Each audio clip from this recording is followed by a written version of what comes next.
Doctor भगवान का रूप होता है और कोई भी व्यक्ति जब किसी डॉक्टर के पास जाते हैं, किसी अस्पताल में जाते हैं, तो उनका डॉक्टरों से एक ही उम्मीद रहता है कि वो अपने परिवार वालों का इलाज करवाने के बाद सुरक्षित अपने घर वापस चले जाएंगे।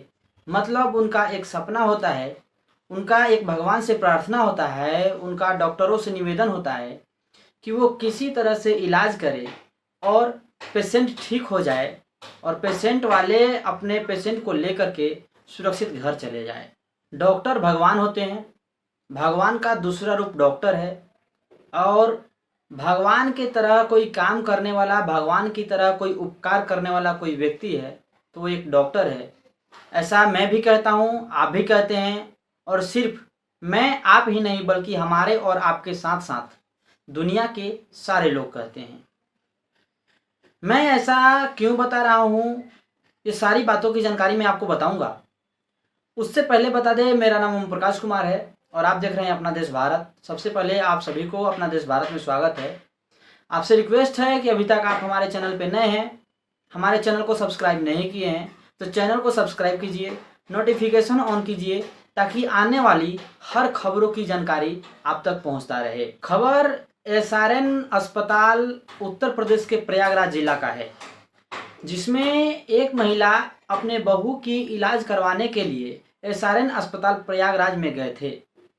लेकिन आप जानते हैं कि सरकारी डॉक्टर किस तरह से लापरवाही करते हैं, सरकारी डॉक्टर किस तरह से टाइम पास करते हैं और सरकारी डॉक्टर किस तरह से काम करते हैं। कुन्नी देवी जो अपनी बहू की इलाज करवाने के लिए अस्पताल में गई हुई थी, उनको किसी काम को लेकर के डॉक्टर की ज़रूरत थी। उनको मेडिसिन से संबंधित डॉक्टर से कुछ बातें पूछनी थी, लेकिन डॉक्टर पेशेंट के पास उपस्थित नहीं थे, जिसके कारण कुन्नी देवी के बेटे रोहित को डॉक्टर के पास जाना पड़ा।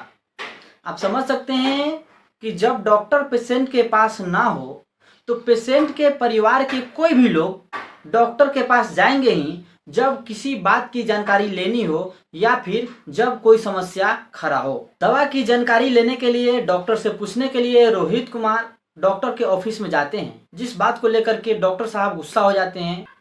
और इतना ही नहीं, उस रोहित को कमरे में बंद करके जूनियर डॉक्टरों के कुछ टीम के द्वारा इस तरह से पीटा जाता है, इतना बेरहमी से पीटा जाता है जिसके बारे में आप सोच भी नहीं सकते थे।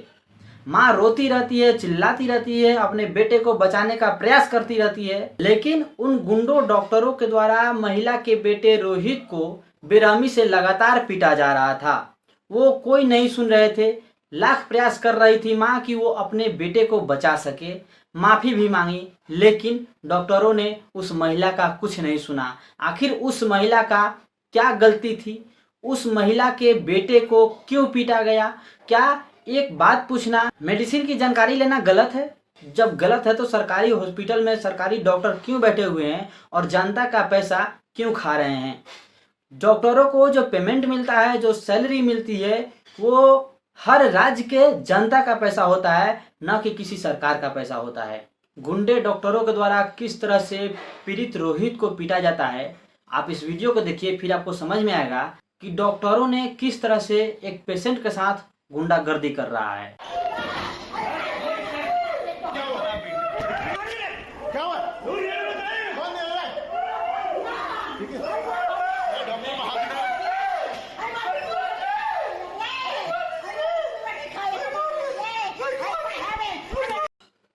आशा करता हूं कि इस वीडियो को देख लिए होंगे।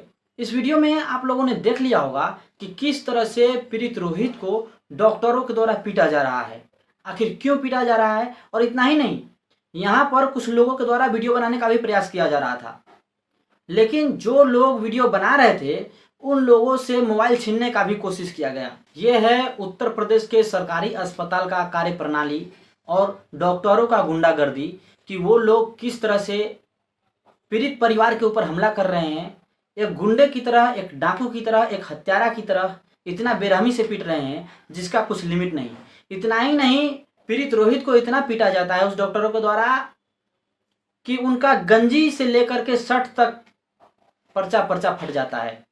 सभी लोग कहते हैं कि डॉक्टर भगवान का दूसरा रूप होते हैं, लेकिन उसी में से कुछ लोग कहते हैं कि डॉक्टर और डाकू बराबर होता है। डॉक्टर में और डाकू में कोई अंतर नहीं होता है, क्योंकि डॉक्टर इतना पैसा लेता है, इस प्रकार से इलाज करता है, इतना टाइम पास करता है जिसका कुछ हद नहीं।